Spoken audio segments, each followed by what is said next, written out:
నమస్తే, నేను మీ సతీష్. గడిచిన 2 రోజులుగా కూడా పులివెందులకి స్వేచ్ఛ అంటూ ఒక చర్చ అయితే మాత్రం ఏపీ రాజకీయ వర్గాల్లో విస్తృతంగా జరుగుతోంది.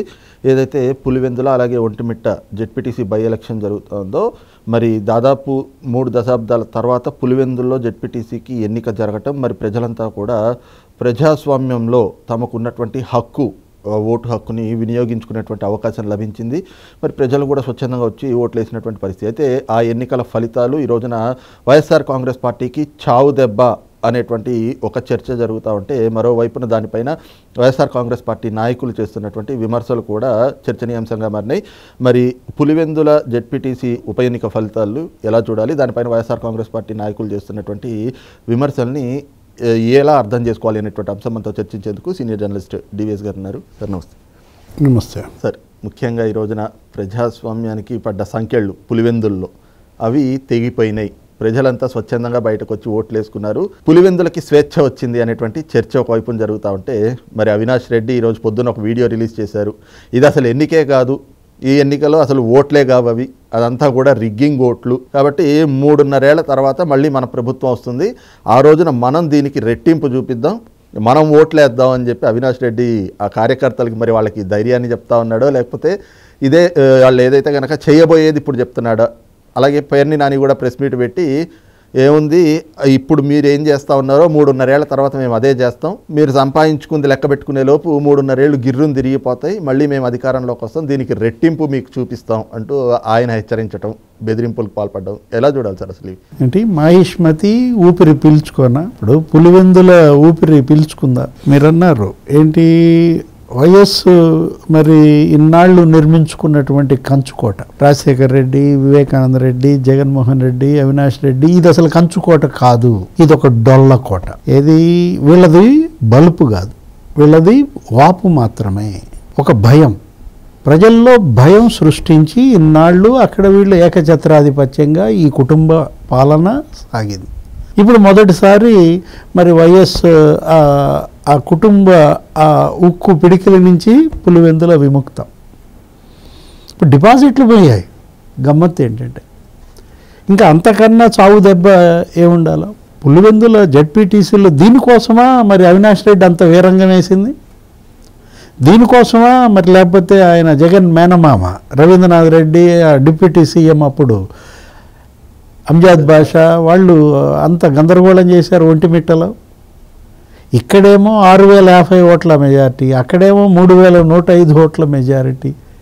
అంటే జగన్మోహన్ రెడ్డి ఇవాళ సొంత నియోజకవర్గంలో సొంత జెడ్పీటీసీని కోల్పోయాడంటే ఇప్పుడేంటి, రాజీనామా చేస్తున్నాడా? దీనికి నైతిక బాధ్యత వహించి రాజీనామా చేయాలి యాక్చువల్గా. ఏది ఏమాత్రం నైతికత ఉంటే. ఇప్పుడు నైతికత లేనాడు ఇంకా ఎలా రాజీనామా చేస్తాడంటావా? ఏమన్నాడు అవినాష్ రెడ్డి ఇప్పుడు ఈరోజు ప్రెస్ మీట్ అదే వీడియో ఏమన్నా వదిలాడు, ఇది అసలు ఎన్నికే కాదు. మరి ఏది ఎన్నిక?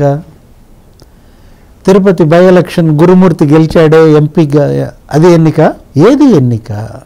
పొంగనూరులో మొత్తం 71 ఎంపీటీసీలు, 5 జెడ్పీటీసీలు, లేకపోతే ఒక 31 వార్డు కౌన్సిలర్లు ఏకగ్రీవాలు చేశారే మాచర్లలో, అది ఎన్నికల?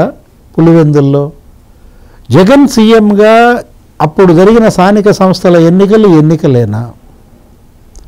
ఇది ఎన్నిక కాదు అంటే మొన్న కూడా జగన్మోహన్ రెడ్డి ఏమన్నాడు ప్రెస్ మీట్ పెట్టి, ప్రజాస్వామ్యం ఖూనీ అయిందన్నాడు. ప్రజాస్వామ్యం నిలబడింది, ప్రజలు స్వేచ్ఛగా ఓటేశారు. ఇవాళ ఓట్లతో పాటు కొన్ని స్లిప్పులు కూడా పడ్డాయి. ఆ స్లిప్లో ఏదో రాసి ఉంది, ఏదో ఇందాక వచ్చేటప్పుడు టీవీలో చూసా స్క్రోలింగ్, 30 ఏళ్లలో తొలిసారి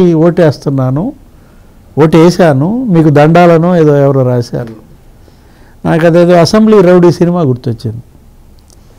మోహన్ బాబు ఎవరో ఉంటారు, అసెంబ్లీ రౌడీ అంటే జగన్మోహన్ రెడ్డి కాదు, అది ఒక సినిమా. ఆ సినిమాలో కూడా అతన్ని ఏదో కాపాడటం కోసం హీరోని వాళ్ళు ఓటుతో పాటు అతను నిర్దోషి, ఆ హత్య చేయలేదనో ఏదో రాస్తారు. అది కనపడింది వాళ్ళు మనకి స్లిప్పుల్లో, అనేక స్లిప్పులు. ఇప్పుడు మనం చూసాం, అసలు వాళ్ళు మొదటిసారి ఓటు చూశారంట, వాళ్ళ చేతి ఏలు మీద మొదటిసారి సిరా చుక్క చూశారు. అంటే రక్తపు చుక్కలు కదా, ఇంతకుముందు పెట్టినవన్నీ రక్తపు చుక్కలు. సిరా చుక్క గెలిచింది. రక్తపు చుక్క ఓడిందా? మరి వీళ్ళకి అసలు డైజెస్ట్ కావటం లేదా? పేరు నాని ఏమని మాట్లాడతాడు, చంద్రబాబు పోలీసులు కలిసి రిగ్గింగ్ చేశారు, ఎన్నిక చేశారు అనేది అంటున్నాడు. ఇప్పుడు నిన్న చూసాం మనం జగన్మోహన్ రెడ్డి ప్రెస్ మీట్, అదే కోయా ప్రవీణ్ వాడు వీడు అంటాడు, మురళీ నాయక్ అతను వీడియో వేసి చూపిస్తాడు. ఇతనైతే అవినాష్ రెడ్డి పోలీసులు చంద్రబాబు తొత్తులుగా పనిచేశారు అంటాడు. ఇప్పుడు ఈ 14 నెలల్లో చంద్రబాబు నియమించాడా వీళ్ళని? కోయా ప్రవీణ్, మురళీ నాయక్, లేకపోతే అశోక్ కుమార్, వీళ్ళ రిక్రూట్మెంట్ ఇప్పుడు జరిగిందా? ఇప్పుడు వీళ్ళు ఎన్నేళ్ల నుంచి పనిచేస్తున్నారు? ఇప్పుడు ఆయన 2009 బ్యాచ్. ఎవరు? కోయా ప్రవీణ్. ఆయన ఏంటి, ఆయన MBBS చేశాడు. ఇంతకుముందు ఎప్పుడన్నా ఆయన పైన ఏదన్నా బ్యాడ్ రిమార్క్స్ ఉన్నాయా? ఇప్పుడు అశోక్ కుమార్, మురళీ నాయక్, లేకపోతే కోయా ప్రవీణ్, ఇప్పుడు ఈ సిబ్బంది అంతా కూడా జగన్ సీఎంగా పనిచేసిన వాళ్లే కదా, కొత్తగా తెచ్చుకున్న సిబ్బంది కాదు కదా. అరే పచ్చ నోట్లకు అమ్ముడుపోయారు, పచ్చ చొక్కా వేసుకున్నాడు కోయా ప్రవీణ్, రకరకాల మాటలు వింటుంటే నవ్వాలో ఏడవాలో అర్థం కావట్లేదు. మధ్యలో చూసావా నువ్వు? మధ్యలో ఓడు అని ఎప్పుడు అంటారు? ఆడలేనప్పుడు. అంటే ఇప్పుడు ఆడలేక జగన్మోహన్ రెడ్డి మధ్యలో ఓడంటున్నాడా? అంటే ఇప్పుడు 14 నెలల్లో జగన్ పనితీరుకి ఈ ఎన్నిక కొలమానం. నువ్వు అసలు ఈ 14 నెలల్లో నువ్వు ఎమ్మెల్యేగా గెలిపించారు పులివెందుల వాళ్ళే, ఏం చేశావు? వాళ్ళ ఓటు దండగా చేశావు. నీ బదులు బీటెక్ రవిని కనుక గెలిపించుంటే ఇవాళ అసెంబ్లీకి వెళ్ళేవాడా కాదా? అసెంబ్లీలో మాట్లాడేవాడా కాదా? పులివెందుల సమస్యల పరిష్కారం కోసం కృషి చేసేవాడా కాదా? మరి నీ ఓటు దండగా అయింది, నీకేసిన ఓటు. ఇప్పుడు నీకెందుకు నీ పార్టీకి ఎలా ఓటేస్తారు? అది ఇవాళ చెంపదెబ్బ, వాళ్ళ చావు దెబ్బ అన్నారు దీన్ని. ఒక డెత్ బ్లో వైఎస్ఆర్ కాంగ్రెస్ పార్టీకి, జగన్ రాజకీయానికి ఇక ఇది చావు దెబ్బ. గమ్మత్తు ఏంటంటే రీపోల్ జరిగింది. ఏది? నిన్న 2 పోలింగ్ కేంద్రాల్లో రీపోల్ని వీళ్ళు బాయ్కాట్ చేశారు. అవినాష్ రెడ్డి పిలిపించాడు, జగన్మోహన్ రెడ్డి, మొత్తం వైసీపీ దీన్ని బాయ్కాట్ చేస్తే 68% ఓటేశారు. అంటే ఏంటి? నువ్వు బాయ్కాట్ చేయమని పిలిపించిన నీ నియోజకవర్గంలో, నీ జడ్పీటీసీలో 68% ఓటేశారంటే పోనీ అసలు అది అంత అసలు పోలింగ్ పర్సెంట్ 74% ఎంత ఉంది. On average Pulivendula 74% polling percent అంటే 68% నిన్న బూత్లో వేశారంటే నిన్ను వ్యతిరేకిస్తున్న వాళ్ళు 68%. అంటే ఎంత నీకు నీ మాట విన్నారు? ఒక 6% విన్నారా? 6% అనగానే నీకేం గుర్తొచ్చింది? ఇప్పుడు అసెంబ్లీలో వీళ్ళకి ఎన్ని సీట్లు ఉన్నాయి? 6%. 11 సీట్లు అంటే 175లో 6% అన్నమాట. అసలు ఇప్పుడు ఇవాళ నామినేషన్లు వేసింది కూడా 11 అంట. దాని మీద మళ్ళీ గోల పుడుతుంది. ఏది? ఇప్పుడు ఒకటి, నీ హయాంలో అసలు నామినేషన్లు ఏనిచ్చావా? అరే అసలు నామినేషన్లు అధికారులు నోట్ యూజ్ సర్టిఫికెట్ ఇవ్వనీయకుండా వాళ్ళని ఏది ఇచ్చావు? మద్యం సీసాలు వాళ్ళ ఇంట్లో పెట్టించావు, బలవంతంగా తప్పుడు కేసులు పెట్టించి విత్డ్రా చేయించావు. అప్పుడు పోలీస్ బెస్టా? ఇప్పుడు పోలీస్ నీకు వరస్ట్గా కనపడుతుందా? ఇప్పుడు నిన్న కూడా నీ గమ్మత్తు ఏంటో తెలుసా? పోలీసులు వైసీపీ తొత్తులుగా పనిచేశారని మరి అక్కడ వాళ్ళు అంటున్నారు. ఏది? అవినాష్ రెడ్డి ఎలా తప్పించుకున్నాడు? అవినాష్ రెడ్డిని హౌస్ అరెస్ట్ చేశారు, భూమిరెడ్డి రాంగోపాల్ రెడ్డిని హౌస్ అరెస్ట్ చేశారు. ఇతను MP, అతను MLC. అతన్నేమో ఇడుపులపై స్టేషన్లో 6 దాకా వదల్లా. ఇతన్ని ఎలా వదిలేరు? ఒక 30 మంది టీం ఇతని ఇంటికి వెళ్ళింది. ఆ మురళీ నాయక్ లేకపోతే ఆ CI వెళ్తే వాళ్ళిద్దరూ పట్టుకుని కాళ్ళు చేతులు పట్టుకుని ఇతన్ని వాహనంలో వేశారు, కానీ 30 మంది చూస్తా నుంచున్నారట. అసలు అంటుకోలేదట, భయపడిపోయారట. ఎవరికి తొత్తులుగా పనిచేశారంటాడు అవినాష్ రెడ్డి. ఇప్పుడు అవినాష్ రెడ్డిని ఆ వెహికల్లో ఆ మార్గంలో తీసుకెళ్తున్నారు అని జమ్మలమడుగు మాజీ ఎమ్మెల్యే ఆ సుధీర్ రెడ్డికి చెప్పింది ఎవరు? ఎవరు తొత్తులు? ఇప్పుడు నీ పోలీస్ తొత్తులా? ఇప్పుడు 3 చెక్ పోస్టులు ఉన్నాయి. ఆ 3 చెక్ పోస్టుల్లో అవినాష్ రెడ్డి వాహనం మరి ఎలా అలౌ చేశారు? తప్పించుకుని పారిపోతుంటే అటు Vempalli check post, Pulivendula check post, అంటే ఆ చెక్ పోస్టుల సిబ్బంది అవినాష్ రెడ్డి తొత్తుల, జగన్ తొత్తుల? కోయా ప్రవీణ్ జగన్ కార్యాలయానికి వచ్చి కూర్చోవాలా నిన్ను హౌస్ అరెస్ట్ చేయాలంటే?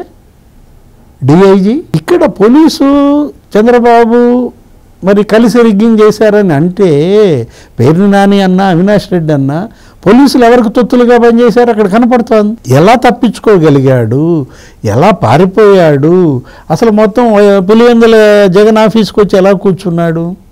పోలీసులు గనక మరి చంద్రబాబు తొత్తులుగా పనిచేస్తే జగన్ మేనమామ ఎవరైనా రవీంద్రనాథ్ రెడ్డి బూత్లోకి వెళ్ళగలడా? బూత్లోకి వెళ్ళి ఆ ఏజెంట్లు బయటకు లాగేయగలడా? అంజాద్ బాషానా, ఆయన ఎవరు డిప్యూటీ సీఎంగా చేశాడు అప్పుడు జగన్ క్యాబినెట్లో, ఆయన బూత్లోకి ఎలా వెళ్ళాడు? వాళ్ళు ఎక్కడ ఓటర్లు? ఇప్పుడు అక్కడ ఓటు ఉందా ఎవరికి? రవీంద్రనాథ్ రెడ్డికి. జగన్ అడుగుతున్నాడు కదా ప్రెస్ మీట్లో, ఆయనకి ఇక్కడ ఓటు ఉందా, బీటెక్ రవికి ఇక్కడ ఏం సంబంధం, ఏదేదో అంటాడు. ఇప్పుడు నీ మేనమామకి అక్కడ ఓటు ఉందని వచ్చాడా, అంజాద్ బాషాకి అక్కడ ఓటు ఉందని వచ్చాడా? ఇవాళ నువ్వు కుంటి సాకులు చెప్పటం కాదు, నీ పనితీరు ఎలా ఉంది నువ్వు ఆలోచించుకోవాలి. ఇప్పుడు నీకు ఓటేస్తే నువ్వు కనీసం అసెంబ్లీకి వెళ్లకుండా ఎక్కడుండాలో నీకు తెలియదు, నీ భవిష్యత్తు ఏంటో నీకు తెలియదు. తాడేపల్లిలో ఉంటావా, పులివెందుల్లో ఇప్పుడు 14 నెలల్లో పులివెందుల్లో 14 రోజులు ఉన్నాడా? నువ్వెట్లా శాసనసభ్యుడు? ఆడలేక మధ్యలోడు అంటోంది అదే అన్నమాట. జగన్మోహన్ రెడ్డి వాళ్ళ పోలీసుల మీద బడేడిస్తే ఏం లాభం? నువ్వు సరైనడివైతే నీ పార్టీ ఇవాళ ప్రజల్లో ఆదరణ ఉంటే గెలుపు బంపర్ గెలుస్తారు. మొన్న చూసాం, నువ్వు సీఎంగా నీ పోలీస్ మొత్తం నీ ఆధ్వర్యంలో నడిచిన ఎలక్షన్, చంద్రబాబు మరి పవన్ కళ్యాణ్ మరి తెలుగుదేశం జనసేన బీజేపీ స్వీప్ ఎలా చేశాయి? అసెంబ్లీ ఎన్నికల్లో మరి ఏ విధంగా వాళ్ళకి 54% ఓట్లు వచ్చాయి? పోలీసు ఆపలేకపోయారే? ప్రజల్లో ఇవాళ ప్రశ్నలు. జగన్మోహన్ రెడ్డి ఏంటంటే ఇవాళ రాజకీయ సమాధి. ఏది ఈ జడ్పీటీసీ ఎన్నిక ఇక అతనక ఔరంగజేబ్ మొఘల్ ఇవాళ ఆఖరి పాలకుడిగా ఔరంగజేబు ఎలా మిగిలిపోయాడో ఇతను కూడా వైఎస్ కుటుంబంలో ఇక ఇతను ఔరంగజేబ్ అన్నమాట. ఒక లిల్లీ పుట్టుగా మారాడు, ఒక రాజకీయ మరుగుజ్జుగా మారాడు. నువ్వు మళ్ళీ లిల్లీ పుట్టు అంటే కవిత అంటావు. ఏది జగదీష్ రెడ్డి కవిత ఏదో అంటున్నారు అక్కడ తెలంగాణలో, జగదీష్ రెడ్డిని లిల్లీ పుట్టు అన్నారు. మరి జగన్మోహన్ రెడ్డి ఇవాళ పులివెందుల లిల్లీ పుట్ట. Thank you.